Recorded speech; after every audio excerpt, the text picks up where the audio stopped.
Hello humans, I'm Yoshiller. I'm a walkthrougher and video editor for my own YouTube channel, and I'm a writer for GoNintendo.com. In this video, I shall be reviewing the 2015 Wii U title, Mario Tennis Ultra Smash. Of the Mario sports games, the Mario Tennis line has generally been my favorite. In fact, the Nintendo 64 variation of Mario Tennis still stands as one of my favorite video games of all time. I also found the other Mario Tennis games to be quite enjoyable. So when Nintendo announced at E3 2015 that a new Mario Tennis game was in development for the Wii U, I was pretty excited. I was also quite surprised to see that this game would be acting as one of Nintendo's 2015 holiday titles. Now that the game is in my hands, I can now provide my honest opinions on the game. So, is the game really an Ultra Smash? Well, that's why the review is here, so please sit back and enjoy.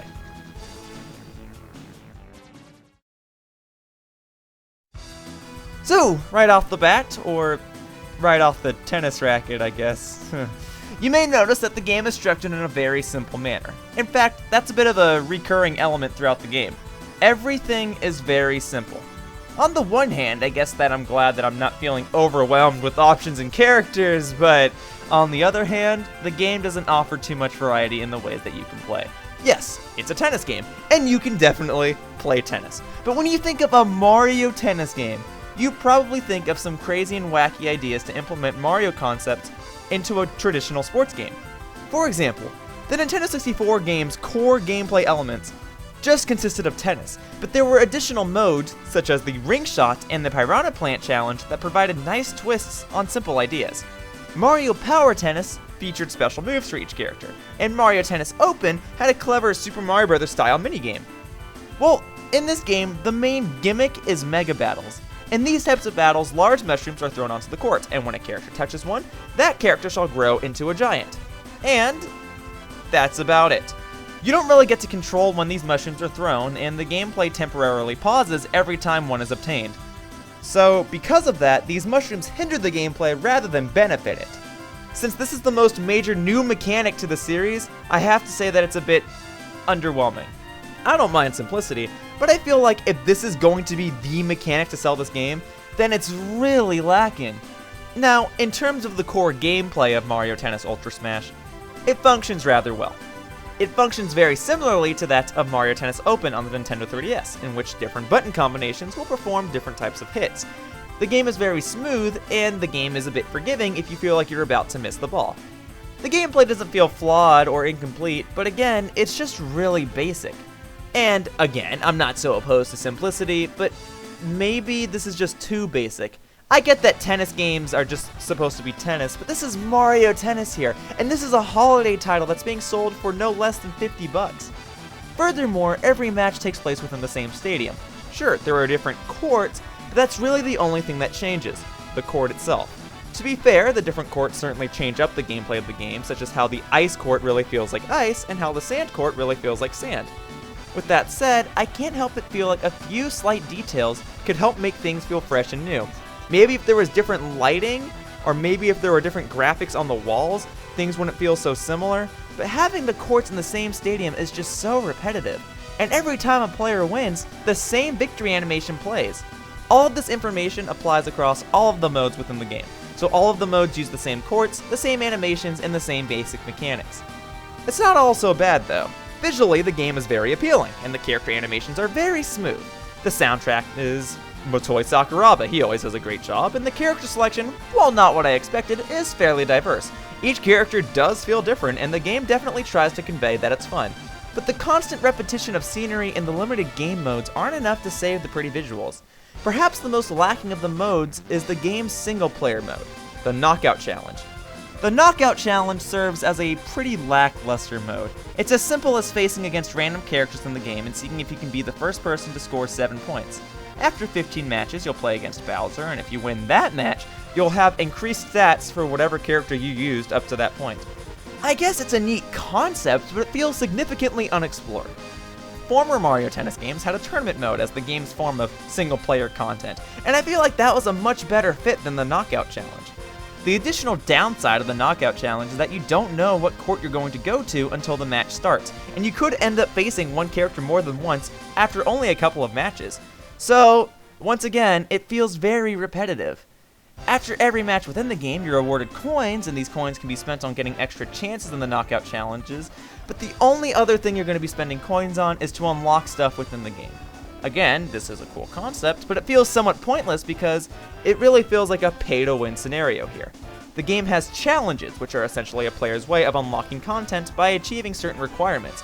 But why do any of those requirements when you can just buy all of the content? Even so, the challenges are, once again, very basic and very repetitive. I wouldn't be so against the buying challenges idea if the idea was more diverse. If the game had more modes, then perhaps there could be some more diverse challenges, and ultimately it just feels so bare bones that I question why any of this is even there.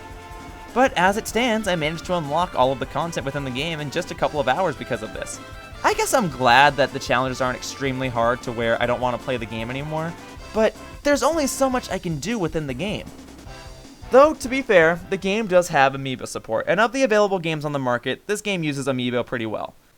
While only a select few Amiibo are currently compatible with the game, they function very similarly to that of Super Smash Bros. An Amiibo is tapped and becomes a player within the game, and that Amiibo player can learn how to play based on how the human players play. Then, stats can be increased, such as power and speed, and the stats are increased after every 5 matches. And an Amiibo can be entered into the previously mentioned Knockout Challenge, so that you can play 2-on-1 matches against a computer player. Well, the 2-on-1 idea is pretty cool, but it doesn't really save the mode from its repetitive nature and underdeveloped concepts. Plus, you have the inconvenience of having to save the Amiibo's data after every match you play in the game. Even though it only takes a second or two to save the data, it's just the idea that I want to get through the Knockout Challenge and star my character in his stats. I don't want to have to save the Amiibo after every single match. You can, however, take your Amiibo online and play doubles matches against another player and his or her Amiibo online. That is actually a really cool concept, but you can't play with friends at all. At all. There are no friend rooms, and there's no surefire way of playing against somebody that you know. You can only search for random opponents and their Amiibo. Although you can choose what type of mode you want to play, there aren't a whole lot of customization options either. And although there's a ranking system, I can't help but feel that the lack of a friend room option is a major flaw. That means that your options for playing this game will mostly consist of playing against computer players and Amiibo, and random players every once in a while. Now, don't get me wrong.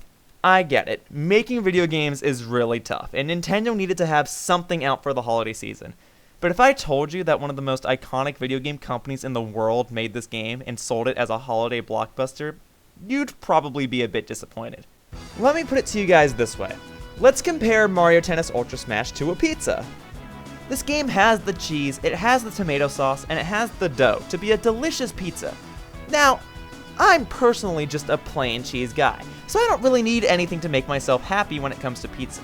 But the problem is that this pizza, while it has all of the stuff to be a pizza, it's not fully cooked. It doesn't have any extra toppings to help spice up the flavor, and if this pizza was just given some more time to cook, it could have been delicious. So, all in all, Mario Tennis Ultra Smash, at its best, is okay. It's certainly not the worst game Nintendo has ever released, but it's certainly not the best either. Truthfully, if you want a true Mario Tennis experience, you'd probably be better off buying the Nintendo 64 version on Virtual Console. There is fun to be had in this game, but the appealing visuals aren't enough to save Mario Tennis Ultra Smash of its repetitive nature and basic structure.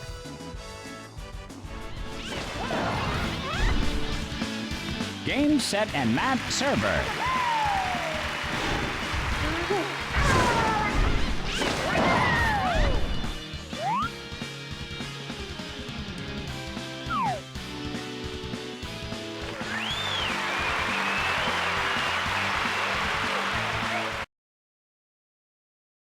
For more Nintendo news and reviews, please be sure to check out GoNintendo.com.